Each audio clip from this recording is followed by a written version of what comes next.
Hi guys, welcome to our channel. ఈరోజు మన ఈ వీడియోలో ఆర్సీబీ వర్సెస్ కేకేఆర్ మధ్య, అదే కేజీఎఫ్ వర్సెస్ త్రిబుల్ మధ్య చిన్నస్వామి స్టేడియంలో జరగబోయే మ్యాచ్కి సంబంధించి ఫుల్ డీటెయిల్స్ అయితే ఈరోజు మనం ఈ వీడియోలో అయితే మాట్లాడుకుందాం. గైస్, వీడియో అయితే చాలా ఇంట్రెస్టింగ్ ఉంటుంది. లాస్ట్ వరకు చూసేసి ఈ మ్యాచ్కి సంబంధించి ఏ టీం గెలుస్తుందని చెప్పి మీరు ఎక్స్పెక్ట్ చేస్తున్నారో కింద అయితే కామెంట్ చేసి, ఇంకా ఎవరు ఎక్కువ రన్ స్కోర్ చేస్తారు, ఎవరు ఎక్కువ వికెట్లు వేస్తారు, మీ ఒపీనియన్ ఏంటి అనేది కామెంట్ చేసండి. ఇంకా మనం వీడియోలోకి వచ్చేస్తే ముందుగా మనం ఈ మ్యాచ్ గురించి చూసుకుంటే, దీనికన్నా ముందు మనం రికార్డ్స్ గురించి చూసుకోవాలి. ఈ మ్యాచ్కి ప్రీవియస్ రికార్డ్స్ ఈ రెండు టీమ్స్ మధ్య చూసుకుంటే ఆల్మోస్ట్ కేకేఆర్కే చాలా ఎడ్జ్ ఉందని చెప్పాలి. అంటే ఈ రెండు టీమ్స్ ఇప్పటి వరకు 32 మ్యాచ్లు ఆడితే దానిలో ఆర్సీబీ టీం జస్ట్ 14 సార్లు గెలిస్తే కేకేఆర్ టీం 18 సార్లు అయితే గెలవడం జరిగింది. And head head record Chinnaswamy స్టేడియంలో చూసుకుంటే ఇప్పటివరకు ఈ రెండు టీమ్స్ మధ్య చిన్నస్వామి స్టేడియంలో 11 మ్యాచ్లు జరిగితే ఆ 11 మ్యాచెస్లో ఆర్సీబీ జస్ట్ 4 గెలిస్తే కేకేఆర్ అయితే 7 మ్యాచ్లు గెలవడం జరిగింది. అంటే ఆర్సీబీ హోమ్ గ్రౌండ్లో ఆర్సీబీ టీంకి కేకేఆర్ మీద అంత మంచి రికార్డ్స్ అయితే లేదు. ఎప్పుడు కేకేఆర్ టీం వీక్గా ఉంటుంది అని చెప్పి అనుకున్నా, బట్ ఆర్సీబీ మీద మ్యాచ్ అనేసరికి డెఫినెట్గా ఎవరో ఒకరు బాగా ఆడతారో ఆ రోజు కేకేఆర్ ఈజీగా మ్యాచ్ అయితే గెలుస్తుంది. సో డెఫినెట్గా ఈ మ్యాచ్ కూడా చాలా అంటే చాలా ఇంట్రెస్ట్గా ఉంటుంది. సో ఇప్పుడు ఇంకా ఈ మ్యాచ్కి సంబంధించి చిన్నస్వామి స్టేడియం యొక్క పిచ్ రిపోర్ట్ ఎలా ఉండొచ్చు ఏంటి అని మనం చూసుకుంటే, కంప్లీట్గా బ్యాటింగ్ ప్యారడైజ్ అని చెప్పాలి. అంటే ఈ పిచ్లో ఆల్మోస్ట్ బ్యాటర్స్ హవానే బాగుంటుంది. 6లు 4లు సెంచరీలు హాఫ్ సెంచరీలు మనం బీభత్సంగా చూస్తాం. కొన్ని సిచ్యువేషన్లు ఈ స్టేడియంలో జరిగిన మ్యాచెస్లో 14, 15, 16 బాల్కి హాఫ్ సెంచరీలు కొట్టిన సిచ్యువేషన్ కూడా ఉంది. అంత మంచి బ్యాటింగ్ ఫ్రెండ్లీ వికెట్ ఇది. మరైతే అసలు బౌలింగ్ పడదా భయ్య అంటే బౌలింగ్ కూడా పడుతుంది, కాకపోతే అది మ్యాచ్ మొత్తం పడదు. స్టార్టింగ్ ఒక 5-6 ఓవర్ల వరకు బౌలింగ్ బాగా పడుతుంది, ఆ తర్వాత అంతగా బౌలింగ్ అయితే స్వింగ్ అయితే అవ్వదు. కాకపోతే ఇక్కడ స్పిన్నర్స్కి అయితే మంచి క్వాలిటీ స్పిన్నర్ ఉన్నారంటే ఈజీగా టర్న్ అయితే చేయొచ్చు. మరి ముఖ్యంగా సునీల్ నారాయణ్, వరుణ్ చక్రవర్తికి ఈ పిచ్లో చాలా మంచి రికార్డ్స్ ఉన్నాయి. అండ్ మహమ్మద్ సిరాజ్ కూడా కేకేఆర్ అగ్నిస్ట్గా ఈ పిచ్లో చాలా మంచి రికార్డ్స్ అయితే ఉన్నాయి. సో ఈ మ్యాచ్ అయితే చాలా అంటే చాలా ఎంటర్టైనింగ్ ఉంటుందని చెప్పి నేనైతే అనుకుంటున్నా. ఇంకా నెక్స్ట్ ఈ మ్యాచ్కి సంబంధించి టాస్ గెలిచిన కెప్టెన్ ఏం చేస్తారని చూస్తుంటే, ప్రీవియస్ రికార్డ్స్ ప్రకారం చూసుకుంటే చాలాసార్లు ఫస్ట్ బౌలింగ్ చేసిన టీమే గెలవడానికి ఛాన్స్ అయితే ఎక్కువగా ఉన్నాయి. కాబట్టి మోస్ట్ ప్రాబబ్లీ టాస్ గెలిచిన కెప్టెన్ ఫస్ట్ అయితే బౌలింగ్ చేయడానికి ఇంట్రెస్ట్ చూపిస్తాడు. ఎందుకంటే ఫస్ట్ ఇన్నింగ్స్తో కంపేర్ చేసుకుంటే సెకండ్ ఇన్నింగ్స్లో అంతగా బాల్ అయితే పడదు. కాబట్టి ఫస్ట్ ఇన్నింగ్స్లో బౌలింగ్ బాగా పడితే వికెట్లు త్వరగా తీసి తక్కువ రన్స్కే వాళ్ళని కట్టడి చేసి సెకండ్ ఇన్నింగ్స్లో దాన్ని ఈజీగా చేంజ్ చేయడానికి అయితే ట్రై చేస్తారు.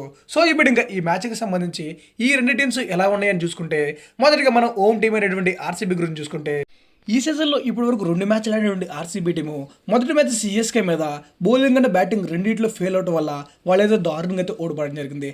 కానీ సెకండ్ మ్యాచ్కి వచ్చేసరికి పంజాబ్ మీద మాత్రం చాలా మంచి కంబ్యాక్ ఇచ్చారు.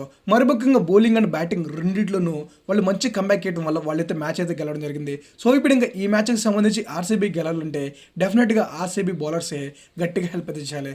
ఎందుకంటే కేకేఆర్ టీంలో స్ట్రాంగెస్ట్ బ్యాటింగ్ ఆర్డర్ అయితే ఉంది కాబట్టి, సో వాళ్ళ దగ్గర ఒకరు ఆడకపోయినా మరొకరు ఆడతారనే ధైర్యంతో ప్రతి ఒక్కరైతే అగ్రెసివ్ కడతారు. కాబట్టి ఆర్సీబీ బౌలర్స్ ఎక్కడా గ్యాప్ వేయకుండా వాళ్ళకైతే టైట్ బౌలింగ్ చేసి వికెట్లు తీస్తేనే వాళ్ళని తక్కువ రన్స్కి అయితే కట్టడి చేయొచ్చు, లేకపోతే తక్కువ రన్స్కి ఆల్అౌట్ చేయొచ్చు.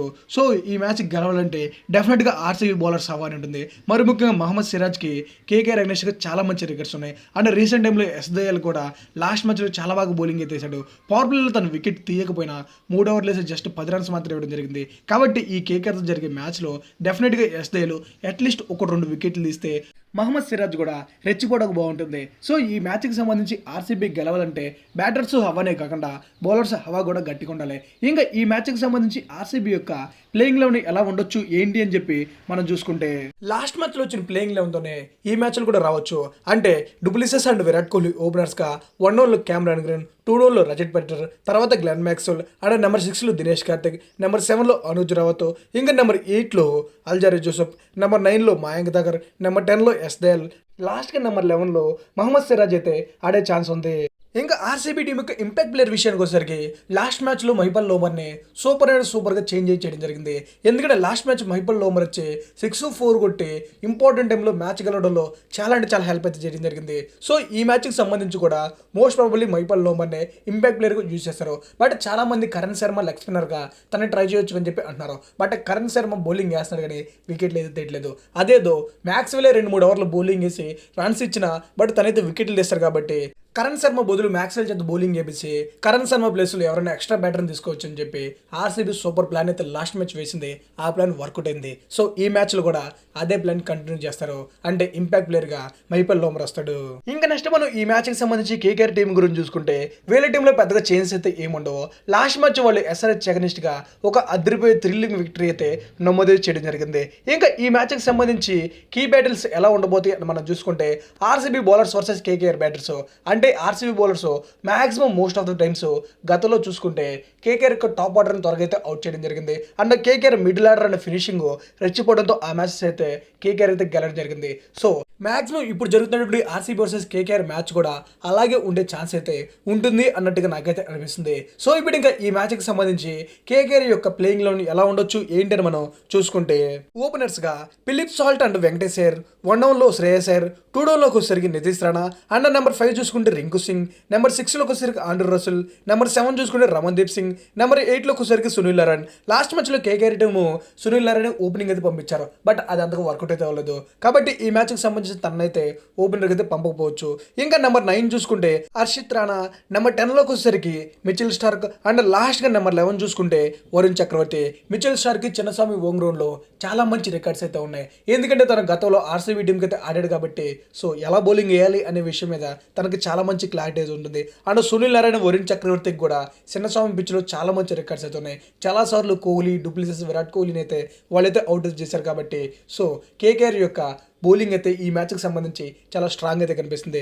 ఇంకా కేకేఆర్ టీం యొక్క ఇంపాక్ట్ ప్లేయర్ చూసుకుంటే లాస్ట్ మ్యాచ్లో వాళ్ళు సుయాష్ శర్మ అయితే ఇంపాక్ట్ ప్లేయర్గా దింపడం జరిగింది. సో ఈ మ్యాచ్కి సంబంధించి కూడా సుయాష్ శర్మనే వాళ్ళు ఇంపాక్ట్ ప్లేయర్గా దింపుతారు. సుయాష్ శర్మకు కూడా ఆర్సీబీ అగ్నిస్ట్కి మంచి రికార్డ్స్ ఉన్నాయి. తను ఆడిన జస్ట్ 2 మ్యాచ్లైనా తను ఇప్పటికే 4 వికెట్లు అయితే ఆర్సీబీ అగ్నిస్ట్కి తీయడం జరిగింది. కాబట్టి తనకు కూడా ఆర్సీబీ అగ్నిస్ట్కి అయితే మంచి రికార్డ్స్ అయితే కనిపిస్తున్నాయి. సో ఇంకా ఫైనల్గా ఆర్సీబీ వర్సెస్ కేకేఆర్ మధ్య జరిగే మ్యాచ్కి సంబంధించి ఈ రెండు టీమ్స్ యొక్క records, pitch report and playing loan అయితే ఇది. ఇంకా ఈ మ్యాచ్కి సంబంధించి ఏ టీంకి గెలిచే ఛాన్సెస్ చూసుకుంటే మోస్ట్ ప్రాబబ్లీ అయితే కేకేఆర్ ఫేవరెట్ దిగుతుంది, ఎందుకంటే రికార్డ్స్ అయితే వాళ్ళకే ఎక్కువ ఉన్నాయి. బట్ ఇది ఆర్సీబీ యొక్క ఓన్ గ్రౌండ్. ఇప్పటి వరకు జరిగిన మ్యాచెస్ అన్నీ చూసుకుంటే ఈ ఐపీఎల్లో ఓన్ గ్రౌండ్ టీమే గెలవడం జరిగింది. కాబట్టి ఆర్సీబీ టీము గెలవచ్చేమో, బట్ కేకేఆర్ని ఏమాత్రం తక్కువ చేయకూడదు, ఎందుకంటే అది ఆర్సీబీ ఓన్ గ్రౌండ్ ఉన్న ఆ ఓన్ గ్రౌండ్లో కేకేఆర్ ఎక్కువ సార్లు గెలిచింది కాబట్టి. సో వాళ్ళని ఏమాత్రం తక్కువ చేయకూడదు, ఎందుకంటే కేకేఆర్ దగ్గర గతంతో పోల్చుకుంటే ఈ ఇయర్లో స్ట్రాంగ్ బ్యాటింగ్ ఆర్డర్ ఉంటే, స్ట్రాంగ్ స్పిన్ బౌలింగ్ ఉంది అండ్ స్ట్రాంగ్ ఫాస్ట్ బౌలింగ్ కూడా ఉంది కాబట్టి. సో వాళ్ళనైతే ఏమాత్రం తక్కువ చేయకూడదు. అలా అని చెప్పి ఆర్సీబీ ఏం వీక్ కాదు, వాళ్ళ దగ్గర కూడా స్ట్రాంగెస్ట్ బ్యాటింగ్ ఉంటే, స్ట్రాంగెస్ట్ ఫాస్ట్ బౌలింగ్ ఉంటే, కొంచెం స్పిన్ బౌలింగ్ వీకే కానీ, బట్ అది కూడా పెద్ద ప్రాబ్లం ఏం కాదు. సో ఓవరాల్గా రెండు టీమ్స్ అయితే ఈక్వల్గా ఉన్నాయి కాబట్టి ఈ మ్యాచ్ అయితే చాలా పోటాపోటీగా అయితే ఉంటుందని చెప్పి నేనైతే అనుకున్నా.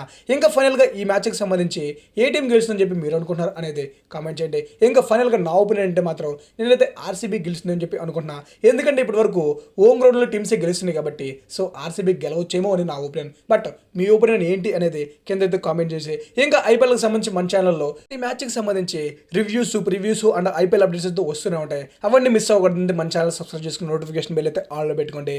Thanks for watching. Have a nice day. See you on the next video.